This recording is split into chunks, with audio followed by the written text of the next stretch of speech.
Hi, welcome to Cycl'n Vancouver. My name is Steve. I'm a 57-year-old guy, 6'5", around 250 pounds, who enjoys hockey, UFC, lots of baked goods, and cycling around the city.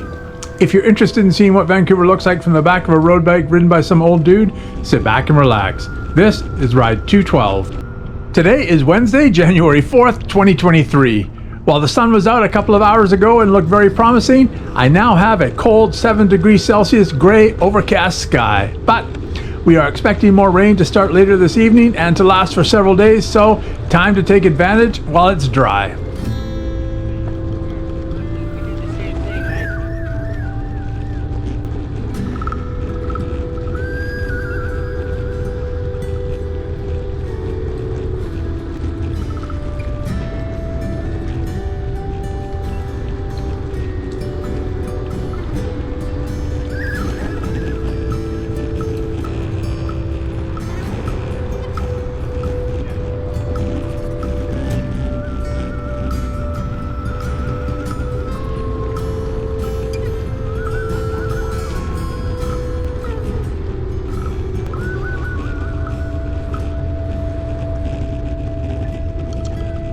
For this ride, I think I'll ride around Falls Creek and head west out to the university before turning south to Fraser River Park.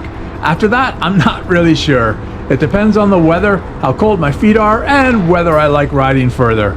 This is supposed to be another gentle, easy ride, but I know I have a history of getting carried away and riding further than I plan. Here is a Strava map for this ride.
I used to continue the ride up the hill along Marine Drive, but I now like to turn off here.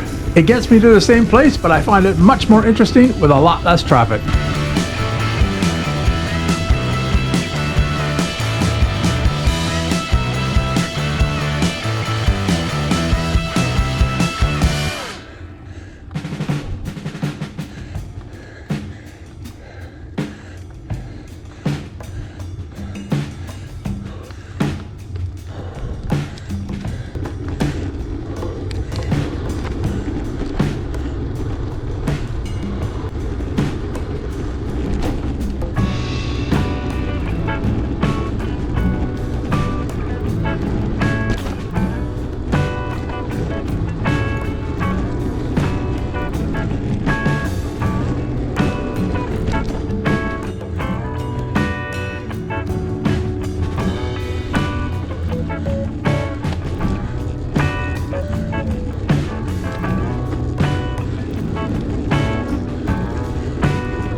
So this is the University of British Columbia. I spent 4.5 years here back in the second half of the 90s. I really enjoyed that life, well, except for the fact I was dirt poor and lived on 16-cent packs of Mr. Noodles. I don't think I've eaten those since I graduated. I wonder why.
In November 1997, the APEC conference was held at the Museum of Anthropology here at the university. APEC refers to the 21 Asia-Pacific member states that meet periodically to discuss business. For this conference, we had China's Jiang Zemin and Indonesia's Suharto in attendance, and that meant protesters. A large protest rally began at the Student Union building, and since it was a nice sunny day, I was bored and had time, I thought it might be entertaining to go check it out, so I did. After a number of speeches, the big crowd marched along East Mall before heading north on Main Mall towards the security headquarters at the end of the mall, where the protesters came face to face with the RCMP and the security fence. Several groups of protesters managed to get themselves arrested before the RCMP decided not to bother anymore with their theatrics. That seemed to upset the protesters and led to an assault on the police line and the fence. Surprising pretty much everyone there, the fence fell down, and that led to lots of police reinforcements arriving very quickly. During all that, I was standing back to the south side, away from the police line, but managed to witness one of the most outrageous things I have ever seen. The RCMP had brought in a couple of canine squads. If you've ever seen Schindler's List, those are the types of canines that they had that day. I ended up standing about 15 feet away from where the units were stationed. While the protesters were trying to get arrested, I happened to look to my left and saw a young woman around 18, 20 years old walk past those units when one of the dogs leapt and grabbed onto her. She collapsed in utter terror and started screaming and sobbing hysterically. The handlers pulled the dog off, picked her up, zip-tied her hands, and threw her in the back of a police car and took her away. Just to be clear, she had done absolutely nothing to deserve any of that.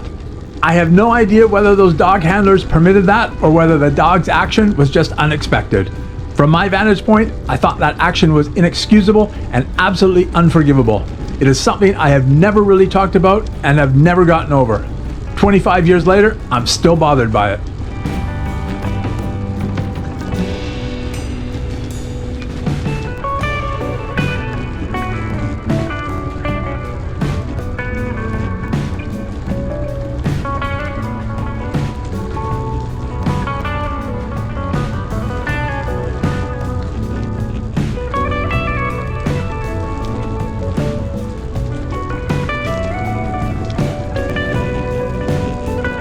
I'm not actually sure what that area is for.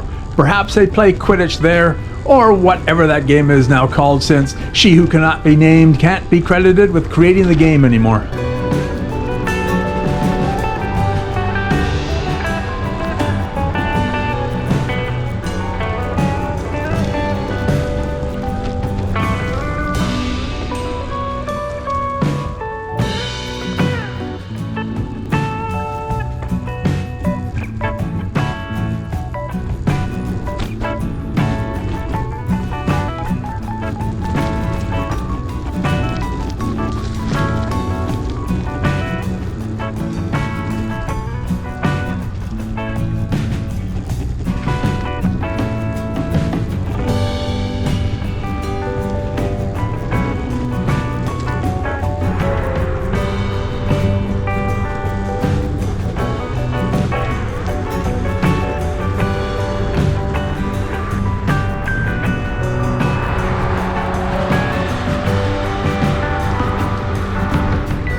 It's really muddy along these roads, and I think my front brake area is starting to get packed up with crap. I'm going to need to stop soon and see if I can wash it out.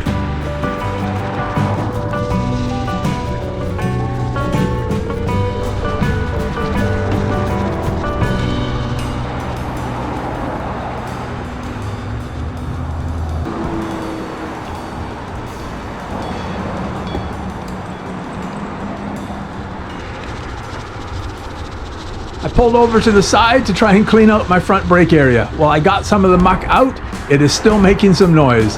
It's working better right now, but it will require more attention when I get home. I've never had this problem on any ride before. Welcome to Vancouver in winter.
My front wheel is gummed up again, so instead of continuing east as I originally expected, I'm going to cut this ride short, head home along the Arbutus Greenway, and go clean out my bike.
For this ride, I managed to get in 47 kilometers and 334 meters of climbing in about 2.5 hours.